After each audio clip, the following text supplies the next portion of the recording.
तो अगर हम बात करें तो Axis small cap, SDP small cap, HDFC mid cap, HDFC small cap, ICIC prudential small cap, Nippon India growth fund, Nippon India small cap, SBI small cap fund, इन सब में आपने इन्वेस्ट किया। जैसे आपने स्मॉल कैप्स है ना, right? एक मिड कैप है, बाकी सब स्मॉल कैप है। संकर कैसे 47,42,000 आपने इन्वेस्ट किया बता रहे हो, और वैल्यू कितनी बनी हुई है? 1,37,44,000। हाँ, इतना ही है। कुछ टाइम से हम बोल सकते हैं कि मार्केट में काफी उथल पुथल रही है, ठीक है, काफी डर का माहौल हम इन्वेस्टर्स में रहा है, काफी लोगों ने अपना, जैसे मैंने बताया कि रिडीम भी कराया होगा। तो क्या लगता है? अभी मैं युद्ध के बारे में बोलूंगा। जो आपने रशिया यूक्रेन सुना या इजराइल हमास सुना, ये जो अभी भारत पाकिस्तान सुन लिया, या अभी ईरान, ये सब टीवी पे हो रहा है। आप टेलीविजन बंद करते हैं, सब कुछ बंद हो जाता है। जो इन्वेस्टर पैसा बनाना चाहते हैं, 1000, 5000, 10,000 का एसआईपी कर रहे हैं, आपको टीवी देख के एक्शन नहीं लेना है। आप बने रहिए। नहीं समझ में आता है, जो मेरा चैनल है उसमें जाके आप देखेंगे, मैं कभी भी छेड़छाड़ नहीं करता हूँ। हाँ, गिरता है तो पैसा जरूर लगाना। मार्केट गिरेगा, यही होगा ना आपको, और उसके साथ इन्वेस्ट करना है। आपको निकालना कब है? 15 साल के बाद, जब लाइफ टाइम पर हाई मार्केट होगा तब निकालना है। मैं पहली बार पैसा निकाला हूँ 14 साल के बाद, घर खरीदने के लिए, पहली बार। बीच में कभी पैसा निकाला ही नहीं। सर अभी जैसे हमने आपका पोर्टफोलियो देखा, हमने देखा उसमें 7 से 8 आपने जो है म्यूचुअल फंड आपने सिलेक्ट किए हुए हैं। जैसे हम शेयर्स की बात करते हैं, तो जो शेयर्स में इन्वेस्ट करते हैं वो हमेशा ये बोलते हैं कि आप 2 से 3 शेयर्स रखें जिसपे आप अपना इन्वेस्ट करें। तो आप भी बोलते हैं कि म्यूचुअल फंड भी हमें 7 से 8 मतलब इतना ही रखना चाहिए, इसकी बकेट ज्यादा बड़ी नहीं करनी चाहिए? 10-12 भी रख सकते हैं, 10 तक रख सकते हैं। और शेयर के बारे में तो कभी जाना ही नहीं है। आपको mutual fund small cap, macro cap काफी अच्छा रिटर्न देगा। कभी किसी का ट्रेडिंग अकाउंट पड़ा हुआ है, कोई शेयर पड़ा हुआ है, जरूर वहां से निकलिए और स्मॉल कैप में डाल के छोड़ दीजिए। वो ज्यादा अच्छा रिटर्न आपको देंगे लॉन्ग टर्म में, और आपको मेहनत भी कुछ नहीं करना पड़ेगा। तो 10 फंड रहेगा तो चलेगा। बहुत ज्यादा है, 20, 25, 30 है, तो उसको धीरे धीरे कंसोलिडेट करके mid cap, small cap, micro cap में आ जाइए। 8 से 10 फंड में, 12 फंड में तो चलेगा। एक छोटी सी चीज, जैसे आपने बताया अभी हमें कि 15 साल आपको हो गए इन्वेस्ट करते हो। अभी हमने पोर्टफोलियो देखा 7 से 8 शेयर है जिसमें आपने मैक्स टू मैक्स अपना इन्वेस्ट किया हुआ है सारा फंड।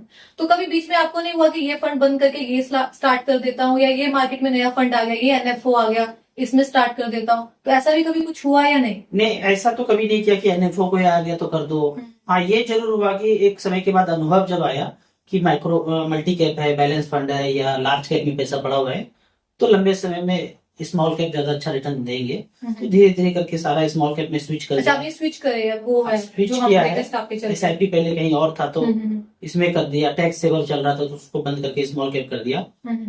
अब ऐसा कुछ नहीं करूंगा कि मार्केट, जैसे निपॉन ग्रोथ फंड मैंने किया, एक फंड में 46 लाख रुपए दिख रहे हैं मुझे, 47 लाख दिख रहा है। तो उसमें बहुत बार दौर ऐसा आया कि पैसा निगेटिव है, हाँ जी, डाउन है, तो लेकिन मैं उसमें कभी कुछ नहीं किया कि चेंज कर दो, क्योंकि ऑलरेडी वो डाइवर्सिफाइड इक्विटी था, mid cap small cap category का था। अब उससे बदल के कहीं दूसरी जगह जाना मैंने कभी नहीं किया। लास्ट टाइम जैसे हमारी बात हुई थी, आपने बताया कि जब भी हम 10 साल से 15 साल तक मार्केट में रुकते हैं तो इतना इम्पैक्ट मार्केट का हमें नहीं दिखता, नेगेटिव इम्पैक्ट, जब भी मार्केट में ऐसा कुछ चलता है हमारे पोर्टफोलियो पे। इसके बारे में इसमें देख लेते हैं ना, 15 साल का एसआईपी अगर है, मान लेते हैं 10,000 रुपए पर मंथ का किसी ने एसआईपी किया पिछले 15 साल से, तो एसबीआई स्मॉल कैप ने 18 लाख जमा हुआ है और पैसा 1 करोड़ 11 लाख बना है। इस बीच तो बहुत बार हलचल हुआ होगा ना।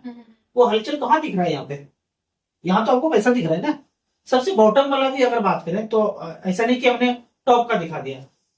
आदित्य बिरला स्मॉल कैप 18 लाख जमा हुआ है 2010 से लेकर अब तक। 15 साल में 10-10 हजार रुपए का एसआईपी किया तो इतना जमा हो गया, 65 लाख बना हुआ है। कौन सा हलचल दिख रहा है अब यहाँ? हलचल सब गौन हो जाता है लंबे समय में, जितना भी वोलेटिलिटी है ना, सब खत्म हो जाता है। ठीक राजू सर, एक चीज मैं आपसे पूछना चाहूंगी, जैसे आपकी भी बेटी है ना, हर पेरेंट्स अपनी बेटी के लिए कुछ ना कुछ सेविंग करते हैं। तो क्या आपने भी सुकन्या समृद्धि योजना कर रखी है? कि राजू सर भी सुकन्या समृद्धि योजना के ऊपर विश्वास मैं करते हैं? कभी भी कोई भी सरकारी नियम में या इन्वेस्टमेंट में विश्वास नहीं, कोई भी सरकारी चीज हो उसमें भरोसा नहीं करना है। मैं जो अपने बच्चे के लिए किया था वो यही किया था, निपॉन इंडिया ग्रोथ फंड, उनके बर्थ से ही कर रहा हूँ। मई में उनका बर्थ हुआ था, मई से ही एसआईपी शुरू किया था। 8,82,000 जमा हुआ है यहाँ पे, 47 लाख रुपए यहाँ पे दिख रहा है।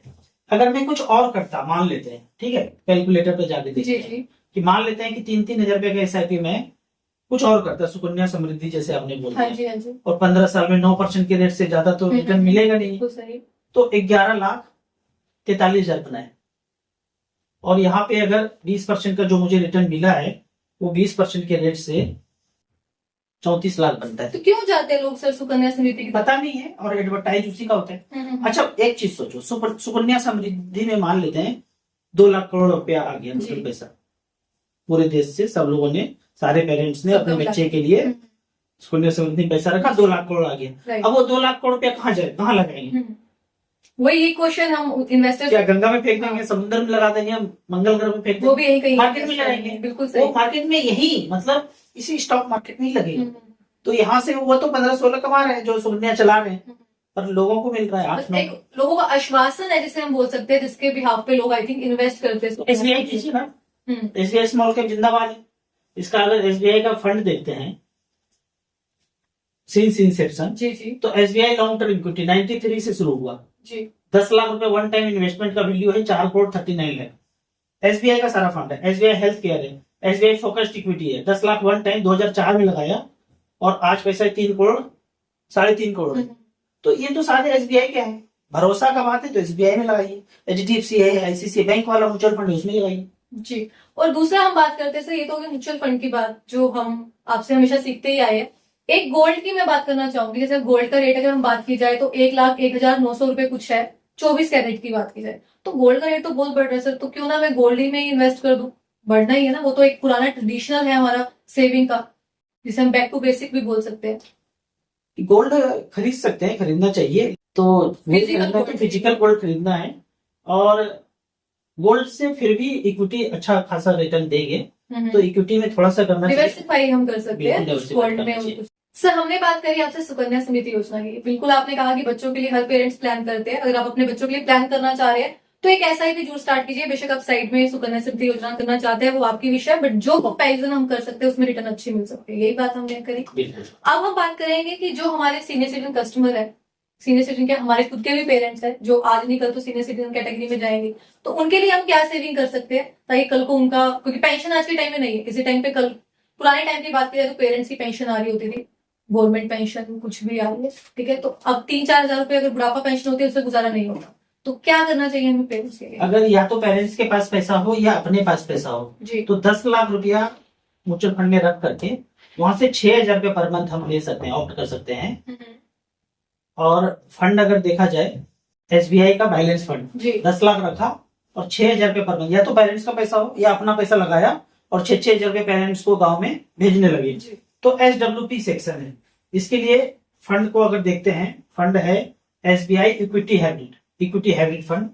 10 लाख रुपए रखा और 6,000 रुपये पर मंथ लेना शुरू किया 2015 से। 2015 में 10 लाख रखा और अगले ही महीना से, ये जुलाई है, अगस्त से 6,000 रुपये लेना शुरू किया।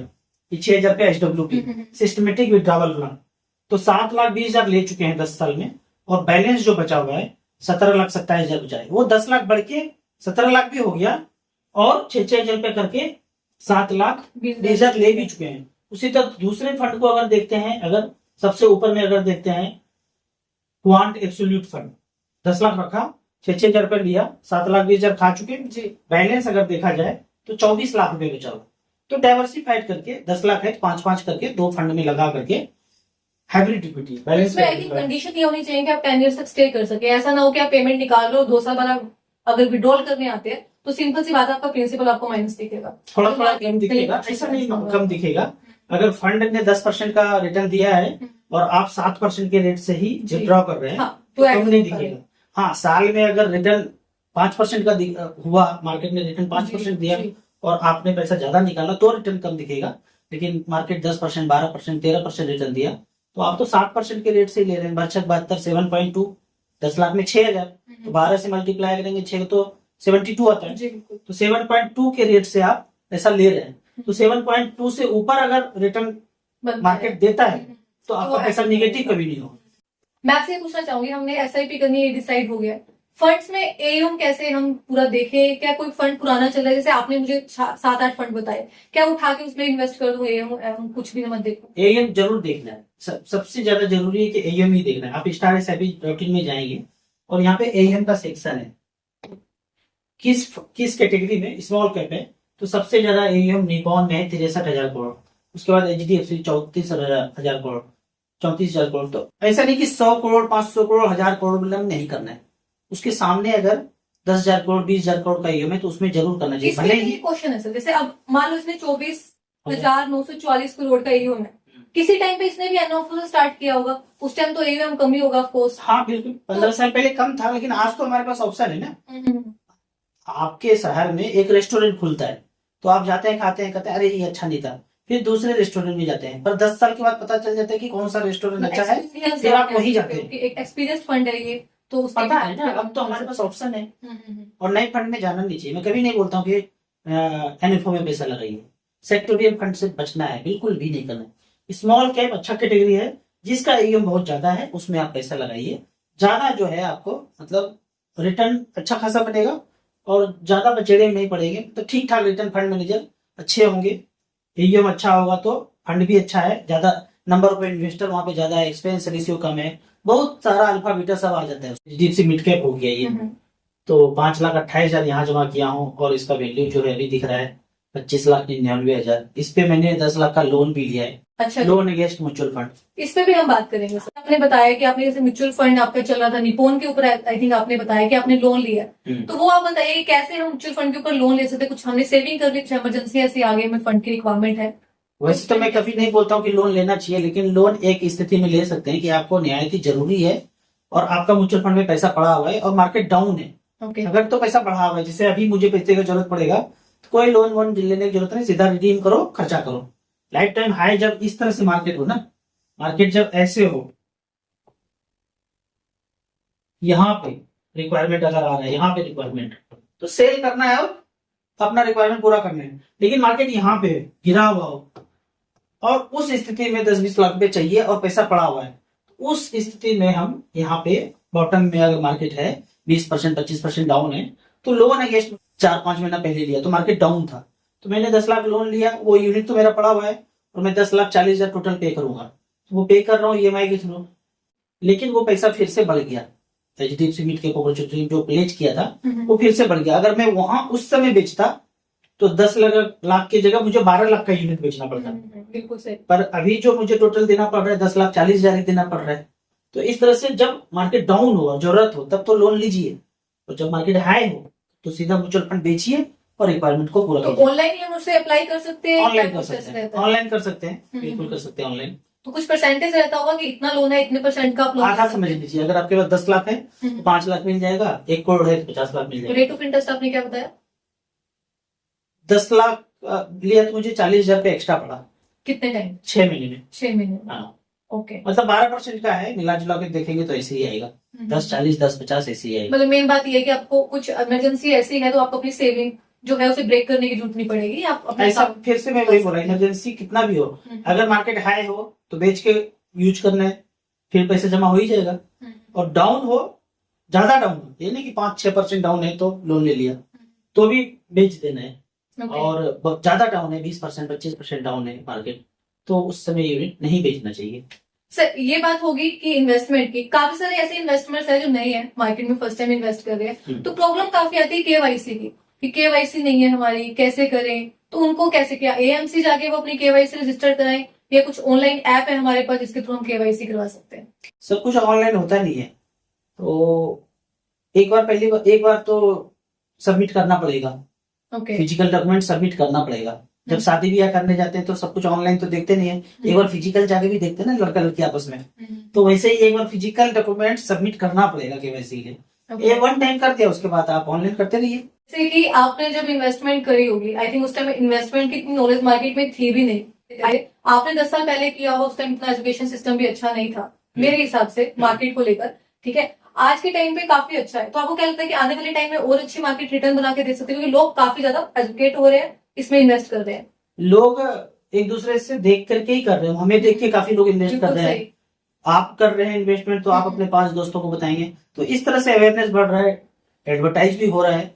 तो आने वाले दिनों में, अभी देखे तो 6 साल में एयूएम जो है 72 लाख करोड़ आया है, लगभग 5 गुना पैसा बढ़ा है जी, पिछले 6 साल में, करोड़ हुआ, 72 लाख करोड़ हुआ है, ठीक है, म्यूचुअल फंड का एयूएम। ठीक है। तो इस तरह से करके तो काफी ज्यादा होने वाला है, तो बैंक का पैसा शिफ्ट होता जाएगा इधर।